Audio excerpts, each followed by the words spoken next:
기도하겠습니다. 사랑의 주님, 오늘을 저희들에게 또 귀한 생명, 귀한 날 허락하여 주신 주님께 감사를 드립니다.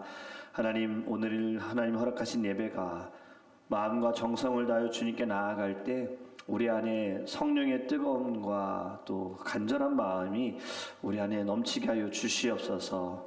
에스라의 말씀을 묵상할 때 이스라엘로 돌아가자마자 무너진 성전의 터에 가서 성전을 짓는 것을 바라보며 하나님께 기꺼이 예물을 드렸던 그 마음이 저희들에게도 있기를 원합니다.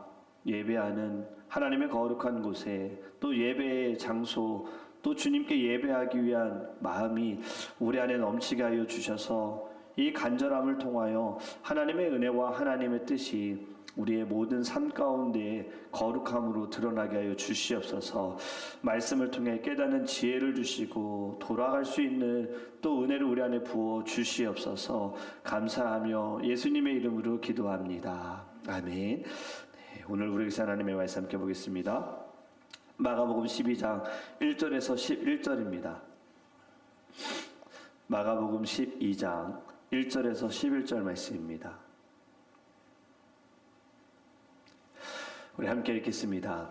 예수께서 비유로 그들에게 말씀하시되 한 사람이 포도원을 만들어 산 울타리로 두르고 즙 짜는 틀을 만들고 망대를 지어서 농부들에게 새로 주고 타국에 갔더니 때가 이름에 농부들에게 포도원 소출 얼마를 받으려고 한 종을 보내니 그들이 종을 잡아 심히 때리고 거저 보내었거늘 다시 다른 종을 보내니 그의 머리에 상처를 내고 능욕하였거늘 또 다른 종을 보내니 그들이 그를 죽이고 또 그 외 많은 종들도 더러는 때리고 더러는 죽인지라 이제 한 사람이 남았으니 곧 그가 사랑하는 아들이라 최후로 이를 보내며 이르되 내 아들은 존대하리라 하였더니 그 농부들이 서로 말하되 이는 상속자니 자 죽이자 그러면 그 유산이 우리 것이 되리라 하고 이에 잡아 죽여 포도원 밖에 내 던졌느니라. 포도원 주인이 어떻게 하겠느냐 와서 그 농부들을 진멸하고 포도원을 다른 사람에게 주리라. 너희가 성경에 건축자들이 버린 돌이 모퉁이의 머릿돌이 되었나니 이것은 주로 말미암아 된 것이요 우리 눈에 놀랍도다 함을 읽어보지도 못하였느냐 하시니라. 그들이 예수의 이 비유가 자기들이 가리켜 말씀하심인 줄 알고 잡고자 하되 무리를 두려워하여 예수를 두고 가니라. 아멘. 네, 혹시 누군가에게 여러 번의 기회를 줬는데 매번 배신당한 경험이 있으십니까? 친구든 동생이든 후배든 가까운 사람 믿었는데 실망했을 때 그 감정을 아십니까? 그런데 그걸 한 번도 아니고 두 번도 아니고 여러 번 당했다면 여러분은 몇 번까지 기회를 줄 수가 있습니까? 오늘 우리가 읽은 본문이 바로 그런 이야기입니다. 그런데 이 이야기의 주인공이 하나님이라면 어떻게 될 것인가? 오늘 예수님의 비유를 듣는 사람들은 대제사장들, 서기관들, 장로들입니다. 이스라엘의 영적인 권위를 가지고 있는 사람들인데 예수님의 비유를 시작하실 때 유대인 청중들은 그 말씀이 이사야 5장이라는 말씀을 생각했을 거예요. 이사야서 5장 7절에 이스라엘 족속은 만군의 여호와의 포도원이요 유다 사람은 그가 기뻐하시는 나무로다. 예수님이 하신 포도원의 이 비유가 이사야서에 나오는 포도원과 같다. 포도원이 이스라엘이고 주인이 하나님이다라는 것을 유대인들에게서는 상식적인 것입니다. 그런데 예수님의 비유는 그들이 아는 익숙한 내용과는 전혀 예상하지 못한 이야기로 흘러갑니다. 이사야에 나오는 포도원의 노래는 이스라엘이 열매를 맺지 못한 것에 탄식한 이야기고 예수님의 비유는 포도원을 위탁받은 관리인들의 배반을 고발하고 있습니다. 2절부터 5절의 말씀을 보면 세 번의 패턴이 나옵니다. 종을 보냈고 종을 학대했고 주인이 다시 또 종을 보냅니다. 이 반복적인 패턴이 오늘 비유의 핵심 리듬입니다. 주목해야 할 것은 주인의 반응이에요. 지금 농부들이 첫 번째 종을 심히 때리고 돌려보냈을 때 주인은 어떻게 했는가? 쫓아내지 않았습니다. 소송을 걸지 않았습니다. 다시 다른 종을 보냈다. 두 번째 종의 머리를 상하게 또 능욕했을 때에도 또 다시 종을 보냈고, 세 번째 종을 죽였을 때 또 다른 종을 많이 보냈다. 하나님의 종이 생각납니다. 하나님의 종들이. 엘리야는 아합 왕과 이세벨로 인해서 박해를 피해서 광야로 도망을 쳤고, 예레미야는 말씀을 전하다가 구덩이에 던져지고 채찍에 맞고 옥에 갇히기도 했고, 스가랴 제사장은 성전 뜰 안에서 돌에 맞아 죽었습니다. 또 예수님이 사역하신 이 당시에는 세례 요한이 헤롯에 의해서 목이 잘렸습니다. 하나님은 이 모든 거부를 당하셨지만 또 보내셨고 또 보내시고 계속 보내셨다. 이것이 하나님의 오래 참으심입니다. 하나님의 인내는 무능함이 아니라 사랑이다라는 거예요. 하나님은 포기할 수 있으시지만 포기하지 않으셨다. 여러분, 왜 주인은 계속 보냈는가? 사실 합리적으로 생각한다면 첫 번째 종에게 했던 반응을 볼 때, 첫 번째 종이 맞고 돌아왔을 때 즉시 농부들을 쫓아내는 것이 맞습니다. 두 번째 종들이 돌아왔을 때, 종이 돌아왔을 때 군사를 보내는 것이 합리적입니다. 하지만 주인은 그렇지 않았다는 거죠. 여기에서 우리는 하나님의 성품을 보아야 합니다. 하나님은 심판할 수 있는 능력이 있으시지만 그 능력을 즉각 사용하지 않으셨다. 왜냐하면 그분은 사랑이시기 때문이다. 주인의 인내는 약함이 아닙니다. 기회인 거예요. 기회를 주시는 거예요. 지금 농부들이 매번 종을 쫓아낼 때마다 그것은 회개하고 돌아올 수 있는 또 다른 기회를 준 거예요. 그런데 이 기회를 거부한 것은 농부들이었다는 겁니다. C.S. 루이스의 순전한 기독교에 이런 글이 있습니다. 하나님은 우리에게 자유의지를 주셨다. 그것은 위험한 선물이다. 하나님이 우리를 강제로 선하게 만들 수 있었다면 우리는 기계가 되었을 것이다. 사랑은 강요될 수 없다. 포도원 주인이 농부들을 즉시 심판하지 않은 것은 사랑에 대해서 강요하는 것이 아니라 응답을 원했기 때문이다라는 겁니다. 그래서 보내고 또 보내고 또 보냈고 참았다. 계속 참았다. 6절에 보면 이제 한 사람이 남았으니 곧 그가 사랑하는 아들이라 최후로 이를 보내며 이르되 내 아들은 존대하리라. 이 구절 비유 전체의 중심입니다. 이전까지는 종들의 이야기였지만 갑자기 여기서 완전히 다른 존재가 등장합니다. 아들이 등장해요. 지금 말씀에 오히려라는 이 말씀 굉장히 핵심인데, 원문의 헬라어로는 에티헤나라는 단어인데 직역하면 아직 한 사람이 남았으니, 모든 종이 거부당하고 학대에 받았음에도 불구하고 아직 한 사람이 남았다. 그 한 사람이 아들이다 라는 거예요. 사랑하는 자라라는 이 말씀을 보면요, 원문은 아가페토스라는 단어인데 이 단어 마가복음에 딱 2번 사용됩니다. 아가페토스, 사랑하는 자. 언제냐면 바로 예수님의 세례받는 그 순간 내 사랑하는 아들이요 할 때 이 단어가 나왔고요. 변화산 장면에서 하나님의 그 음성, 하늘로부터 들리는 그 음성에 너는 내 사랑하는 아들이라 할 때 이 아가페토스 두 번째 단어가 나온 거예요. 이 비유 속에 사랑하는 아들, 바로 예수님 자신이다라는 것을 청중들은 알고 있는 겁니다. 예수님은 지금 비유를 통해서 자신이 곧 죽임을 당할 것을 아들이 죽임당할 것처럼 공개적으로 선언하고 있다는 거죠. 그런데 여기 말씀에 또 9절에 보면 내 아들은 존대하리라. 여러분, 이 말이 얼마나 순진하게 들립니까? 지금 앞에서 종들을 보냈을 때 때리고 때리다가 이제는 죽였어요. 종들을 죽인 자들에게 아들을 보낼 수 있습니까? 어떤 상황이 벌어질지 다 보이는데, 눈에 선한데 아들을 보낼 수 있습니까? 근데 아들을 보내면서 그들이 존대할 것이다? 이거 사실 잘못된 생각이잖아요. 이렇게 기대하고 있는 아버지, 세상의 논리를 보면 진짜 어리석다. 뭐 이런 아빠가 다 있냐, 정신 못 차린다. 앞에 이미 여러 번 지금 보여줬으면 아들은 보내지 말아야지. 그런데 어떻게 아들을 존대할 것이다 라고 생각하는가? 그런데 이것은 어리석음이 아닙니다. 앞에서 말씀드린 사랑, 그 사랑의 논리인 거예요. 사랑이라는 것은 상대방이 반드시 응답할 것이라는 보장이 없습니다. 그 보장 없이 최선을 다하는 것이 아가페 사랑이에요. 진정한 사랑, 무조건적인 사랑. 우리가 아는 사랑들은 늘 우리는 상대방의 반응에 따라서 합니다. 상대방이 내가 주는 사랑을 받아서 내게 사랑을 돌려줄 때의 사랑은 계속해서 유지가 됩니다. 그걸 우리는 give and take라고 하잖아요. 하지만 하나님께서 우리에게 주시는 사랑은요, 어떤 take를 바라시는 것이 아닙니다. 무조건 그냥 기부만 하시는 거예요.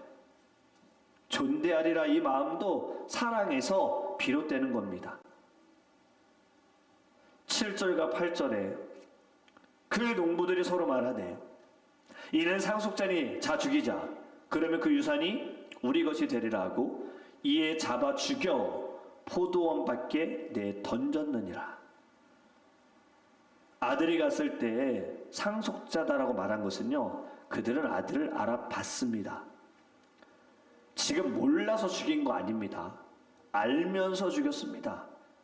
알기 때문에 오히려 더 위협적이었다라는 거예요. 그러면 그 유산이 우리 것이 되리라 이 말은요, 고대 로마법에 따르면 주인이 없는 땅은 먼저 점유한 사람이 소유권을 주장할 수 있다라는 거예요.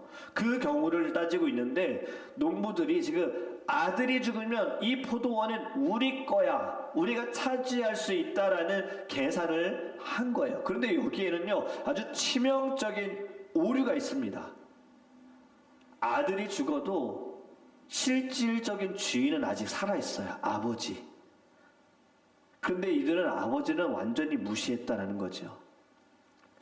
지금 이 논리는 오늘 우리에게도 익숙한 논리입니다. 하나님 없이도 내 인생 내가 관리할 수 있다. 내 시간, 내 돈, 내 미래 다 내 것이다. 바로 농부들의 논리와 똑같은 겁니다. 상속자가 없으니 내 것이다. 하나님이 없으면 괜찮다. 없어도 괜찮다. 다 내가 누린다. 여러분, 예수님께서 이 비유를 끝내시자마자 시편의 말씀을 인용하십니다. 시편 118편 22절과 23절의 말씀을 직접 인용하시는데, 시편은 원래 이스라엘 민족이 열방에게 멸시받다가 하나님의 구원을 경험한 노래를 하는 것인데, 예수님은 이것을 자신의 죽음과 부활에 적용하십니다. 말씀에 보면 건축자들이 버린 돌이라는 말 하고 있어요. 건축자들이 누구냐? 지금 비유를 듣고 있는 종교 지도자들, 이스라엘의 영적 권위자들입니다. 그들이 예수님을 거부하고 예수님을 십자가에 보내는 자들, 바로 건축자들인 거예요. 그런데 모퉁이의 머릿돌이다. 고대 건축에서 이 모퉁이돌, 코너스톤, 두 벽이 만나는 지점에 놓이는 가장 중요한 돌입니다. 돌과 돌을, 벽과 벽을 연결해주는 가장 중요한 돌이에요.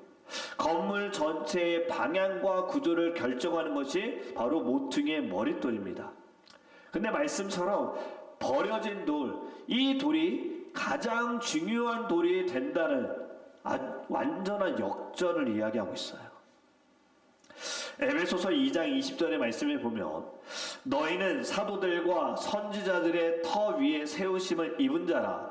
그리스도 예수께서 친히 모퉁이 돌이 되셨느니라. 즉 예수님께서 친히 모퉁이 돌이 되셨다. 십자가를 말씀하고 있어요. 인간에게 있어서 가장 수치스러운 죽음의 도구가 십자가인데, 하나님은 이 십자가를 온 인류의 구원의 도구로 만드셨다라는 거죠. 그래서 빌립보서 2장 말씀에 가장 낮아지신 그분이 가장 높아지셨다라는 것을 의미합니다. 그리고 오늘 보면 11절에 이것은 주로 말미암아 된 것이요 우리 눈에 놀랍도다함을 읽어보지도 못하였느냐. 주로 말미암아 된 것이다. 예수님은 자신의 죽음과 부활이 우연이 아니다라는 것을 선언하신 겁니다. 이것이 인간의 계획처럼 보이지만 모든 것이 다 하나님의 계획이었다. 하나님의 뜻대로 되어진 것이다. 그리고 누가복음에 보면 이 같은 내용을 기록한 누가복음 20장에는요 마가복음 본문에 없는 구절이 한 가지 더 추가가 됩니다. 누가복음 20장 17절과 18절에 이렇게 말씀합니다. 그러면 기록된 바 건축자들이 버린 돌이 모퉁이의 머릿돌이 되었느니라 함이 어찌 됨이냐. 무릇 이 돌 위에 떨어지는 자는 깨지겠고 이 돌이 사람 위에 떨어지면 그를 가루로 만들어 흩으리라 하시니라. 아멘. 예수 그리스도는 회피할 수 없는 존재입니다. 이 돌과의 만남은요, 피할 수가 없어요. 문제는 그 만남이 어떤 방식으로 이루어지느냐라고 이야기하는데, 그 위에 떨어진 자라는 말은 자신의 교만, 죄, 독립성을 가지고 예수님께 나아가는 자는 그 모든 것들이 다 부서집니다. 이 말이 무슨 말이냐면 우리의 자아가 부서져야 새로운 생명이 시작된다는 거예요. 내 모든 것들을 다 내려놓아야 예수 그리스도의 십자가로 말미암아 새로운 삶을 살게 된다는 거죠. 그런데 또 이 돌이 사람 위에 떨어지면 이 말은 끝까지 거부하는 자, 십자가를 거부하고 예수 그리스도를 거부하는 자에게는 심판이 임할 것이다. 경고를 이야기하는 겁니다. 자, 이제 우리에게 적용해 봤으면 좋겠습니다. 나는 지금 예수님과 어떤 관계에 있는가? 나는 예수님을 알고 있지만 거리를 두고 있는 것은 아닌가? 그분을 교회 안에서만 만나고 나의 일상생활에서는 교회 밖을 나가는 순간 예수님을 배제하고 있는 것은 아닌가? 오늘 이 모퉁이 돌 위에 자발적으로 엎드리는 것이 은혜인 줄 믿습니다. 깨지는 고통이 있을 겁니다. 돌과 돌이 붙으면 깨질 수밖에 없습니다. 하지만 그것은 새로운 생명의 시작이다라는 거죠. 오늘의 말씀을 정리해보면요, 오늘 주신 이 비유는요, 우리 각자의 이야기입니다. 우리도 한때 열매를 들이지 않는 농부였습니다. 우리도 모든 보내진 종들, 계속해서 기회를 주는 종들을 외면하기도 했습니다. 하지만 하나님은 포기하지 않으셨다라는 거예요. 그래서 마지막으로 아들을 보내셨고, 그 아들은 우리를 위해서 죽임을 당하고 포도원 밖에 내던져졌습니다. 그리고 그 아들이 모퉁이의 머릿돌이 되셨다라는 거죠. 저와 여러분은 그 돌 위에 세워진 사람들인 줄 믿습니다. 오늘 말씀을 통해 우리를 하나님께 이제는 이렇게 기도해야 됩니다. 하나님, 저희들을 포도원의 관리인으로 삼아주세요. 우리에게 주신 시간, 재능, 인간관계, 물질 다 주님의 것임을 깨닫게 하여 주시고 열매를 하나님, 주인에게 드리는 삶을 살게 하여 주시옵소서. 그리고 우리의 더드림교회 공동체가 그 거룩한 삶을 살아가는 새 포도원이 되게 하여 주시옵소서. 이렇게 믿음으로 간구하는 저와 여러분이 되기를 주님의 이름으로 축복합니다. 기도하겠습니다. 사랑해 주님, 감사합니다. 오늘의 말씀을 저희들이 비유로 주신 이 말씀 들을 때에 저희들이 농부와 같은 자였습니다. 우리의 땅이 아닌데 마치 우리의 땅인 것처럼 열매를 우리가 드리지 않았고, 또 많은 종들을 보내셔서 기회를 주셨는데 저희들 하나님의 사랑, 하나님의 종, 그 말씀을 듣지 않았고 돌아가지 않았습니다. 그럼에도 하나님의 사랑은 변함이 없었습니다. 결국에는 아들을 보내셨고 십자가에 죽게 하심으로 포도원 바깥으로 내던져지는 거룩한 그 사랑을 통하여 우리를 주님께서 구원하여 주셨습니다. 친히 모퉁이의 머릿돌이 되셨습니다. 저희도 오늘 말씀을 통하여서 이제는 우리가 하나님께서 인도하시는 거룩한 삶을 살아가기를 원합니다. 주님의 것입니다. 열매를 드리는 삶을 살게 하여 주시고, 종의 말에 귀를 기울이는 삶을 살게 하여 주시고, 또 포도원을 잘 관리할 수 있는 하나님 믿음의 삶을 살아가게 하여 주시옵소서. 포도원의 주인의 아들은 다시 돌아옵니다. 주님 곧 다시 오십니다. 저희들 이제는 잘 준비하고 주님 오시는 그 길을 저희들 하나님 기름등불로 준비할 수 있는 거룩한 삶을 살게 하여 주시옵소서. 오늘도 하나님 주님 앞에 간절히 기도하는 제목들이 있습니다. 우리 교회와 또 하나님 사랑하는 성도들, 사랑하는 사람들의 또 구원을 위하여서, 또 건강을 위하여서 기도하고, 또 저희들 오늘 저녁 예배와 또 주일 예배를 위해서도 기도합니다. 하나님, 저희들에게 간절한 기도를 통하여서 하나님의 뜻이 이루어지게 하시고 하나님의 나라가 이곳에 임하게 하여 주시옵시고 놀라운 기적이 일어날 수 있도록 성령님이 역사하여 주시옵소서. 감사하며 우리와 함께 하시는 우리의 기도를 들어주시는 살아계신 예수 그리스도의 이름으로 축복하며 기도합니다. 아멘. 이제 우리 함께 기도하기 원합니다.